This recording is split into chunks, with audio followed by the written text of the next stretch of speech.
சர்வலோகத்தின் கர்த்தராம் பிதாவின் நாமத்தில் ஆண்டவராக இயேசுவினுடைய பிரசன்னத்தில் ஆவியான தேவன் இந்த ஆராதனை நாளில் உங்களையும் நம்மையும் அபிஷேகித்து முத்திரை போடுவாராக.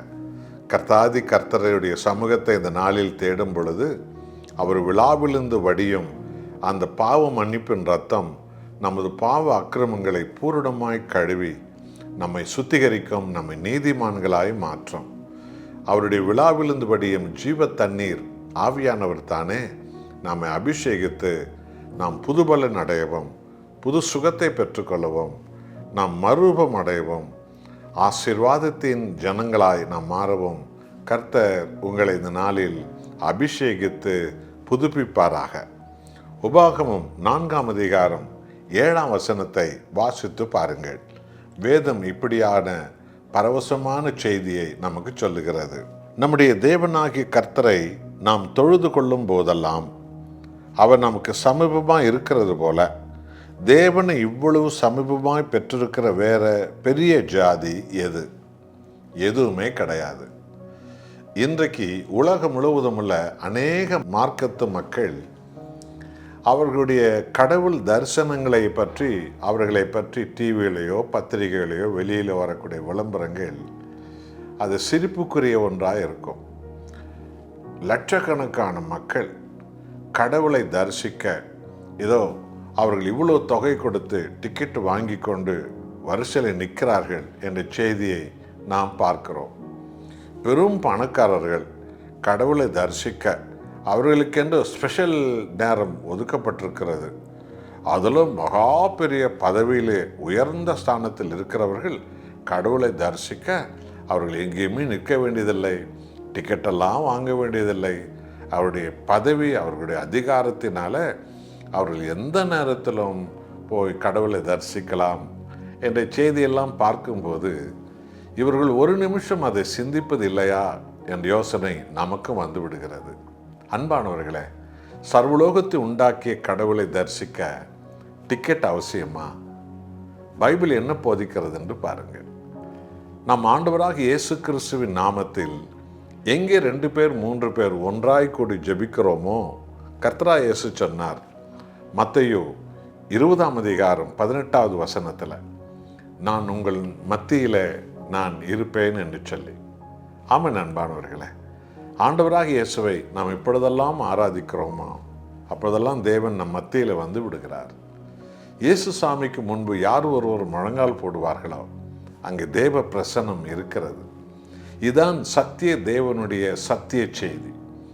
மார்க்கம், மதம், பாரம்பரியம், சடங்காச்சாரம் என்ற போர்வையில் சிக்கி கொண்டிருக்கிற மக்களுக்கு இந்த சத்தியத்தின் போதனைகள் அவர்களுக்கு புரியாமல் இருக்கிறது. அவர்கள் இந்த ஆவியான சர்வ வல்லமுள்ள தேவனை தேடாமல் இருக்கிறார்கள். ஆகவே இன்றைக்கு ஆராதனை நாளில் பிதாவாகிய தேவனுடைய சமூகத்தில் நம் ஆண்டவராக இயேசுவின் நாமத்தில் ஆவியான தேவனை துதித்து ஆர்ப்பரித்து ஆராவரித்து நாம் ஆராதனை பண்ணும் போதெல்லாம் கர்த்தாதி கர்த்தன் நம் மத்தியில் உலாவுகிறார். நாம் டிக்கெட் வாங்க வேண்டியதே இல்லை. நம்முடைய தேவன் நம்மை தேடி வந்த தேவன். ஆகவே தான் ஆண்டவராக இயேசுவுக்கு இம்மானுவேல் என்று பெயர். இம்மானுவேல் என்றால் தேவன் நம்மோடு இருக்கிறார். ஆகவே உலகிலே பல மார்க்கத்தார் கடவுள் பக்தி உள்ளவர்களாக இருக்கிறார்கள். ஆனால் சர்வத்தை உண்டாக்கிய அந்த மெய்யான தெய்வம் தன்னை தேடி வந்தார் இயேசு கிறிஸ்துவாக என்று சொல்லி இன்னும் அறியாதிருக்கிறார்கள். எத்தனை பரிதாபம் என்று எண்ணி பாருங்கள். பணக்காரர்கள் பணம் கொடுத்து, அதிக பணம் கொடுத்து கடவுளை தரிசிக்க டிக்கெட் வாங்கலாம். ஆனால் எண்ண முடியாத கோடி கோடியான ஜனங்கள் கடவுளை தரிசிக்க என்ன வாங்க வேண்டியதாக இருக்கும்? உணர்ந்து பாருங்க அன்பானவர்களே. இதோ இந்த சர்வ வல்லமுள்ள தேவனை தரிசிக்க டிக்கெட் தேவையே இல்லை, கியூ நிற்க வேண்டியதே இல்லை, காற்றிலோ வெயிலோ போய் எங்கேயோ படாத பாடு பட வேண்டியதே இல்லை, அதுக்காக பெரிய பதவியில் இருக்க வேண்டியதே இல்லை, பெரிய பணக்காரர்களாக மாற வேண்டியதே இல்லை. ஆண்டவராக இயேசுவே என்று யார் எப்பேற்பட்டவர்கள் எங்கே இருந்து கூப்பிட்டாலும் அங்கே கர்த்தர் அவர்கள் மத்தியில் பிரசன்னமாகிறார். இதுதான் சத்திய தேவன் உலகத்துக்கு சொல்லும் சத்திய செய்தி. ஆகவே அன்பான தேவ ஜனங்களே, கிறிஸ்துவ அல்லாதவர்கள் கூட இந்த நிகழ்ச்சியை பார்க்கலாம், இந்த செய்தியை கேட்கலாம். நீங்கள் செய்ய வேண்டிய காரியத்தை எல்லாவற்றையும் செய்து விடுங்கள். பிறகு புனித பைபிள் எடுத்து ஒரு முறை படியுங்கள். சர்வத்தை உண்டாக்கிய அந்த ஜீவனுள்ள தேவன் இம்மானுவேலனாய், ஆண்டவர் இயேசு கிறிஸ்துவாய், ஆவியான கடவுளாய் நம்மை தேடி இந்த உலகத்துக்கு வந்து விட்டார். எப்பொழுதெல்லாம் நாம் அவரை வாஞ்சையோடு தேடுவோமோ அப்போதெல்லாம் அவருடைய பிரசன்னம் நம்மை சூழ்ந்திருக்கிறது, நம்மை நெருங்கி வந்திருக்கிறது. நம்மை கர்த்தர் அணைத்து கொள்வார். நம்மை அவர் தகப்பன், நம்மை உண்டாக்கிய பரலோக தகப்பன் அவர். நம்மை கைவிடாத தாயுமானவர் அவர். நம்மை அணைத்து கொள்கிறார், நம்மை புதுப்பிக்கிறார், நம்மை அபிஷேகிக்கிறார், நம்மை ஆசீர்வதிக்கிறார், நம்மை அதிசயங்களை காண வைக்கிறார். நம்முடைய உள்ளத்தின் விண்ணப்பங்கள் எல்லாவற்றையும் இந்த ஆராதனை நாளில் மகிமையாக இயேசுசாமி மாற்றி விடுகிறார். ஆகவே இந்த செய்தியை நாம் அறிந்து கொண்டு தெய்வ பக்தி உள்ள எல்லா சகோதர சகோதரிகளுக்கும் இந்த சத்தியமுள்ள தேவனை தரிசிக்க டிக்கெட் அவசியமே இல்லை, கியூ நிற்க வேண்டிய அவசியமே இல்லை. உயர்ந்தவர்கள் தாழ்ந்தவர்கள் என்று சொல்லி புறக்கணிக்கிற ஜனங்கள் மத்தியில் போய் நீங்கள் நிற்க வேண்டியதும் இல்லை.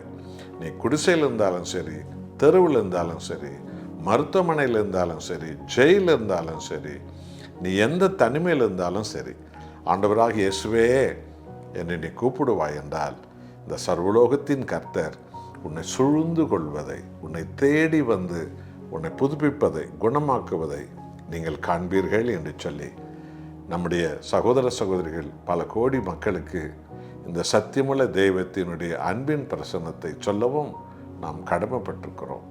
நாம் ஜெபம் செய்வோமா? அன்புள்ள பிதாவே, உம்மை தொழுது கொள்ளும் போதெல்லாம் எங்கள் தகப்பன், எங்களை தேடி நீர் எங்கள் மத்தியில் வந்து விடுகிறீர். எங்கள் ஆண்டவராக இயேசுவே, உலக முடியும் மட்டும் உங்களோடு கூட இருக்கிறேன் என்று சொன்ன கர்த்தர் உமது நாமத்தை உச்சரித்து ஆராதிக்கும் போதெல்லாம் நீர் எங்கள் ஆவி ஆத்தும சரீரத்தை புதுப்பிக்கிறீர், உயிர்ப்பிக்கிறீர். ஆவியான கடவுளே, நீ சர்வத்தையும் ஆளுகிற தேவனாய், எங்கும் உலாவுகிற தேவனாய் இருக்கிறீர். இதோ எங்கள் முழு உள்ளத்தோடு கூட உம்மை தேட வேண்டியது ஒன்றுதான் நாங்கள் செய்ய வேண்டிய காரியம். அப்பொழுது எங்கள் கர்த்தாதி கர்த்தர் எங்களுடைய முழு உள்ளத்திலும் வந்து வாசம் என்ன நீர் வல்லமை உள்ளவராய் இருக்கிறீர். இந்த ஆராதனை நாளிலே சபைகளெல்லாம் ஆண்டவரே எழுப்புதலின் சபையாய் மாற அபிஷேகித்தருளும். எங்கள் இந்தியாவில் 140 கோடி மக்களும் இந்த அன்பின் தெய்வமான உம்மை, எங்களை தேடி வந்து இம்மானுவேல் கடவுளான உம்மை, சர்வத்தை உண்டாக்கிய தெய்வமான உம்மை இன்னும் அறியாமல் இருக்கிறார்களே, அந்த தடைகளை சாத்தானின் ஆவிகளெல்லாம் விலகி இயேசுவே மெய்யான தேவன் என்று இந்தியாவில் உள்ள தெய்வ பக்தி உள்ள 140 கோடி மக்களும் அறியும்படி செய்வீராக. இயேசுவின் நாமத்தில் பிதாவே, ஆமென்.